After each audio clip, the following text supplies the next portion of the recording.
কথা মানার দরকার আছে না নাই? নবীর কথা মানার দরকার আছে না নাই? নবীর কথা যদি মানতে পারো গো, এই হাদিস শরীফ তুমি যদি তোমার অন্তরে ধারণ করতে পারো, তাহলে জীবনে আর মরার সময় আমলনামাতে গুনাহ নিয়ে যাওয়া যাবে না। এই দুনিয়াতে সবগুলো গুনার কাফারা হয়ে যাবে। বন্ধুরে আমার, শুধু এখানে একান্ত নয়, আমাদের দাম এত বেশি, আমাদের মর্যাদা এত বেশি, আমাদের ইজ্জত বন্ধু এত বেশি।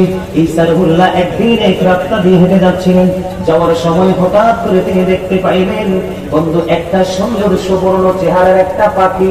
এই পাখি কি করতেছে? এদিকে কি পুকুরনি এটা বরাত বরাত এইরকম ধরেন তারা এই আইনের মধ্যে পাড়ের মধ্যে যেমনি হাঁটাহাঁটি করতেছেন, এমনি ঈসা রুহুল্লাহ হাঁটতেছেন। তিনি দেখতে পাইলেন একটা পাখি মাটির মধ্যে ধুলাবালির মধ্যে নিজের শরীরটাকে গড়ে দিয়ে বন্ধ ময়লা করে দিচ্ছে। এই ময়লা করে পাশে ছিল একটা জলাশয়, সেখানে কি আবার গোসল করে পরিষ্কার হয়ে যাচ্ছে। ঈসা নবী দাঁড়িয়ে তার দিকে তাকিয়ে রইলেন। কি করলেন? ঈসা নবী দাঁড়িয়ে তাকিয়ে রইলেন। পাখিটা 5 বার বন্ধ শরীরটাকে ময়লা করেছে এবং 5 বার ওই জলাশয়ে গিয়ে বন্ধ গোসল করে পরিষ্কার হয়ে গেছে। যখন গোসল করে সে ধুলাবালিতে গড়াগড়ি দিয়ে শরীর কি ময়লা হয় কিনা? আবার যখন গোসল করে ময়লা কি হয়ে যায়? পরিষ্কার হয়ে যায়। ও বন্ধু, ঈসা নবী চিন্তায় পড়ে গেছেন। ঈসা রুহুল্লাহ চিন্তা করতেছে। এই চিন্তার অবসরের জন্য আল্লাহ ফেরেশতা পাঠিয়ে দিলেন। ফেরেশতা ঈসা রুহুল্লাহকে দেখে দেখে বলছে, ও আল্লাহর নবী ঈসা, এটা হলো আখির নবীর উম্মতের নিদর্শন। এটা হলো আখির নবীর উম্মতের নিদর্শন। আমাদের দাম কম না বেশি? এত বেশি রে। ঈসা নবী আমাদের দাম দেখে, বরকত দেখে, আমাদের সম্মান দেখে আল্লাহর কাছে দরখাস্ত করেছিলেন, ওগো আল্লাহ, আমার যদি নবী না বানাইয়া আখির নবীর উম্মত বানাইতে আমি ধন্য হয়ে যেতাম। বন্ধুরে আমার, সেই নবী ইয়া রাসূলুল্লাহ ইয়া কাউসারাত রাসূল জিন্দাবাদ জিন্দাবাদ জিন্দাবাদ জিন্দাবাদ। বন্ধুরে আমার, বলতেছিলাম কেমন করে এটা আখির নবীর উম্মতের নিদর্শন হতে পারে রে, জানতে বড় মনে চায়। এবার জিবরাইল এসে বললেন, ঈসা রুহুল্লাহকে জানিয়ে দিলেন, ওগো আল্লাহর নবী ঈসা, এই যে পাখি দেখেছেন দুর্বালিতে দূষণ হয়ে গেল, জলাশয় দিয়ে গোসল করে ফেললো, এটা হলো আল্লাহর প্রিয় হাবিবুল্লাহর উম্মতের নিদর্শন। যেমন তারা ফজরের নামাজ পড়লো, শরীরের জীবনের গুনাহগুলো কি হয়ে গেল? ফজরের নামাজ পড়লো, গুনাহ মাফ হয়ে গেল। জোহর পর্যন্ত আবার স্বাভাবিক গুনাহ করতেই পারে, আবার সে জোহরের নামাজ পড়লো, গুনাহ মাফ হয়ে গেল।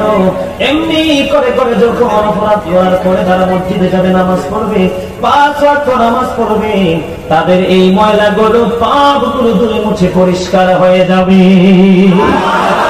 ঈসা নবীর জীবনী থেকে আমাদেরকে নিয়ে এই তথ্য পেলাম। আর হাদিস শরীফ থেকে পেয়েছি বন্ধু। হাদিস শরীফের মধ্যে এসেছে আল্লাহর হাবিব সরকারে দো জাহান বলেছেন, তোমাদের বাড়ির আঙিনায় যদি একটা পুকুর থাকে, ওই পুকুরে যদি দৈনিক তোমরা 5 বার গোসল করো, কয়বার?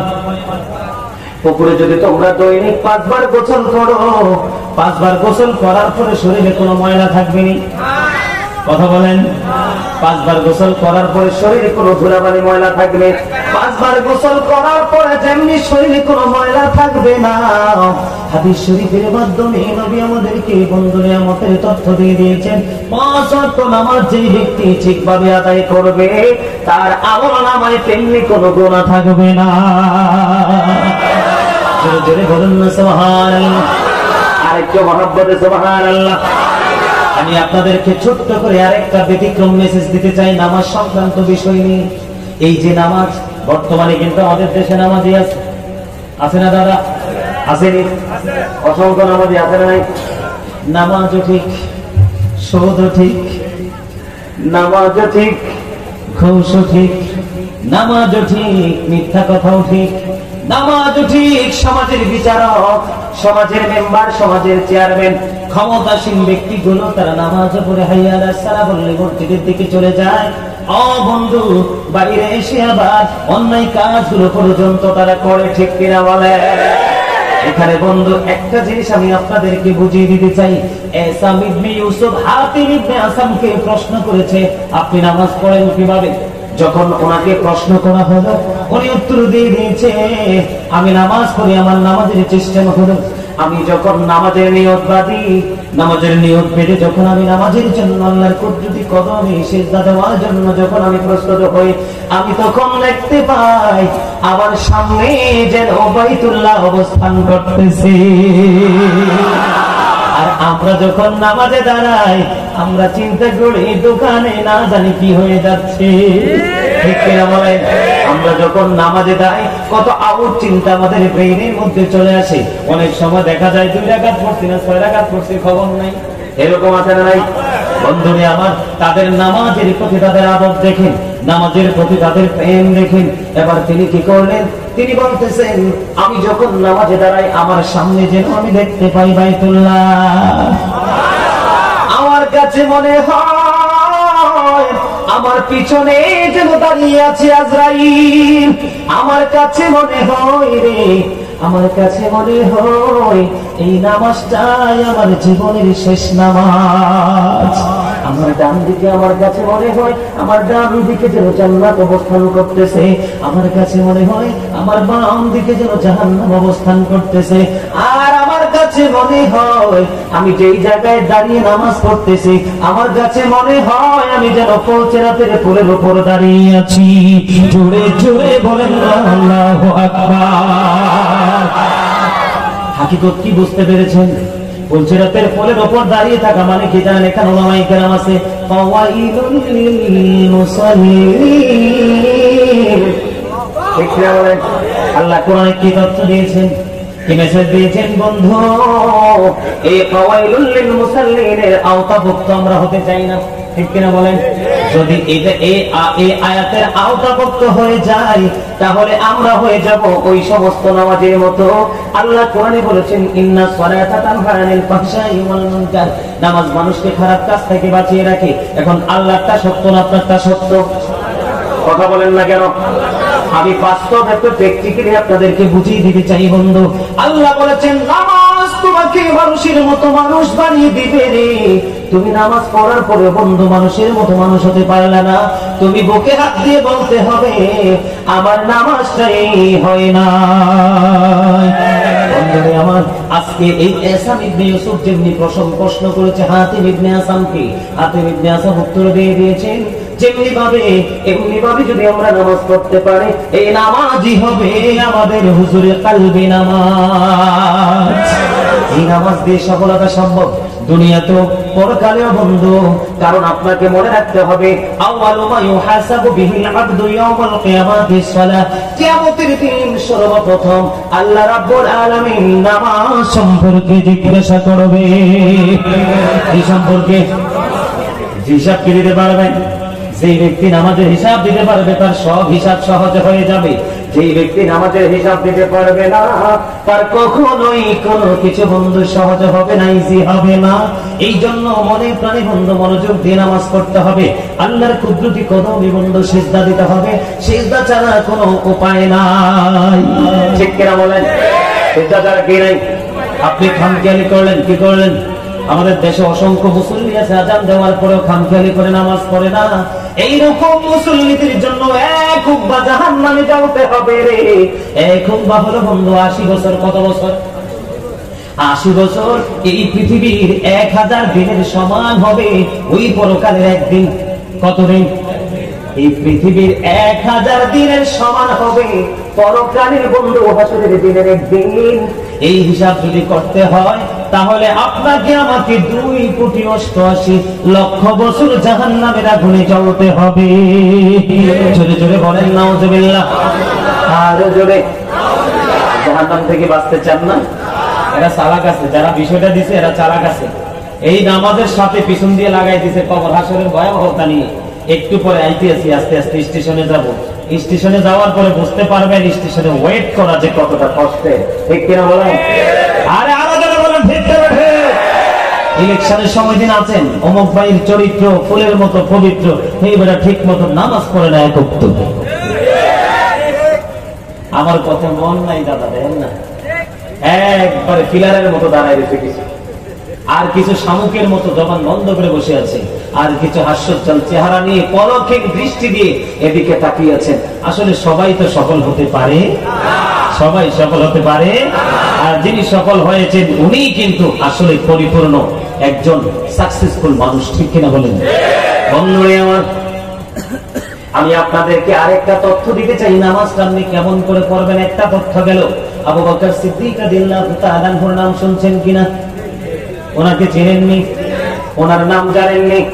যদিও জীবনে দেখেননি, মুমিনের কাছে মনে হয় আপনের চেয়েও আপন। মনে হয় যে জনম জনম আগে থেকে তার সাথে পরিচয় আছে। নামটা শুনলে তো প্রিয় মনে হয়, ঠিক না বেঠিক? ও বন্ধু, আবু বকর এমন একজন নবীর প্রেমিক ছিল রে। ওনার জীবনী থেকে আপনাদের জন্য তথ্য আমি তুলে ধরেছি। নামাজ আপনার কত গুরুত্বপূর্ণ জিনিস, নামাজকে কতটা মূল্যায়ন করতে হবে। আপনি যদি কাউকে মূল্যায়ন করেন আপনি মূল্যায়ন পাবেন।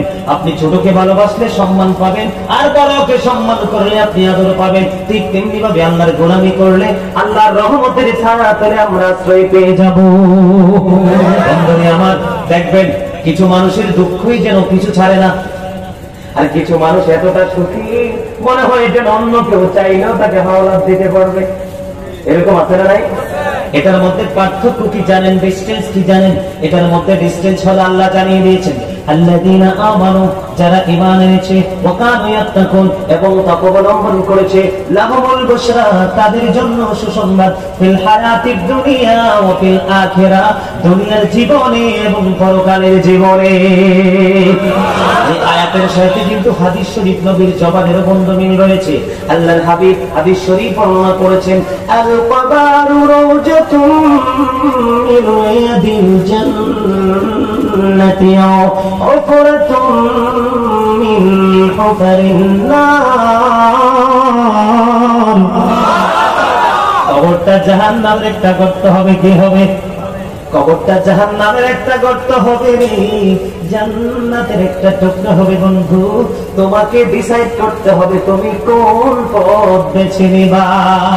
আল্লাহ কিয়ামতের দিনে এক পক্ষকে বলবে ইউ গো টু প্যারাডাইস, জান্নাতে চলে যাও, আর এক পক্ষকে বলবে ইউ গো টু হেল, জাহান্নামে চলে যাও। আপনি নিজেই সিদ্ধান্ত করতে হবে আপনি কোন রাস্তা বেছে নেবেন, ঠিক না বেঠিক? বন্ধুরা আমার, আবু বকরের জীবনী থেকে এই জায়গায় একটু ছোটে এসেছি। আবু বকর সিদ্দিক রাদিয়াল্লাহু তাআলা আনহু যা দৌলত ছিল বন্ধু, ইসলামে যখন বিকৃত হলো, শোষিতল ছায়াতলে চলে আসলো, আসার পরে ধীরে ধীরে সব সম্পত্তি দিনের জন্য তিনি কুরবানি করে দিল। বন্ধু, ধীরে ধীরে কুরবানি করতে করতে করতে করতে তিনি একেবারে দুস্থ হয়ে গেল। এতটা দুস্থ হয়েছে রে, ফ্যামিলির চাহিদা মিটাইবার পর্যন্ত সামর্থ্য তার ছিল না। এতটাই বন্ধুদুস্থ হয়ে গেছে, পোশাক পর্যন্ত নাই, পোশাক পর্যন্ত ছিঁড়ে গেছে, পোশাক পর্যন্ত ব্যবহার করার মতো নাই, এমন অবস্থা হয়ে গেছে। একদিন মসজিদের মধ্যে আজান হয়ে গেল, আমার নবী বন্ধু অপেক্ষা করতেছে, এখনো পর্যন্ত কেন গো আবু বকর মসজিদে নামাজ পড়তে আসে না?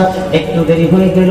দেরি হয়ে যাওয়ার পরে বন্ধু নবীর সাথে যখন দেখা হলো, নবীর সাথে দেখা হওয়ার পরে নবীকে দেখে দেখে বলছে, ইয়া রাসূলুল্লাহ, ইয়া হাবিবাল্লাহ, নবী গো, ও গো নবী, ও প্রাণের নবী গো, আমি ইচ্ছে করি দেরি করিনি গো নবী, আমি খেজুর পাতা এবং খেজুর কাটা দিয়ে জামা বানাইয়া আমি নামাজ পড়তে এসেছি। জোরে জোরে বলে সুবহানাল্লাহ। ও বন্ধু, এই পটিয়া বালিয়ার মানুষগুলো কোথায় রে? ও বন্ধু, পায়ে ধরে বলছি, আজকে ঘরে থেকো না, জলদি চলে এসো না এই জান্নাতের বাগানে। আমি আমার মা আমার বোনদেরকে ডেকে ডেকে বলবো গো, হৃদয় জানালা করে মা শোনে না, নয়তো জীবনটাকে নগণ্য করে কবরে যেতে হবে। আবু বকর কি করলেন? আমি আপনাদেরকে রহস্যটা খুলে বলবো একটু করে। এবার আমার নবীর মনে কষ্ট লাগলো আবু বকরের এই অবস্থা দেখে। এবার আমার নবী নামাজ বন্ধ শেষ করে ফেললেন। নামাজটা শেষ করার পরে এমনি আল্লাহর দরবারে বন্ধু আবু বকরের জন্য দোয়া করে দিলেন। সব কিছু কমপ্লিট যখন হলো, আমার নবী মসজিদ থেকে যখন বাহিরের দিকে কদম মোবারক বাড়িয়ে দিলেন, এবার চাইয়া দেখে রে, খেজুর পাতার পোশাক পরে আজকে জিবরাইল এসে হাজির। বলুন না সুবহানাল্লাহ। এবার আমার নবী একটা ডাক দিয়ে বলল, ওগো জিবরাইল, আপনি যখন আমার কাছে আসেন গো, আপনার পরনে আমি কোনদিন খেজুর পাতার পোশাক দেখিনি, আজকে কেন গো খেজুর পাতার পোশাক পরেছেন? এবার জিব্রাইল রেগে ডেকে বলে, ইয়া রাসূলুল্লাহ, ইয়া হাবিবাল্লাহ, নবী গো, ও প্রাণের নবী, আজকে আমি না গো, আজকে আমার সঙ্গে সঙ্গে আসমানের সকল ফেরেশতারা এই মুহূর্তে খেজুর পাতার পোশাক পরেছে। রে জিব্রাইল, কেন রে? আজকে আসমানের সকল ফেরেশতারা খেজুর পাতার পোশাক পরেছে। এবার জিব্রাইল বলতেছে, ও নবী, যখন আবু বকর সিদ্দিক রাদিয়াল্লাহু তাআলা আনহু মসজিদে আযান হয়েছে, হাইয়া আলাস সালাহ যখন শুনেছে, নামাজের জন্য পাগল হয়ে গেছে গো, তার তো নামাজ পড়ার মতো সেই পোশাকটা পর্যন্ত নেই। সেই কি করলেন? ও বন্ধু, খেজুর পাতা এবং খেজুর পাতাকে অ্যাডজাস্ট করে জামা বানিয়ে আসতে দেরি হয়েছে।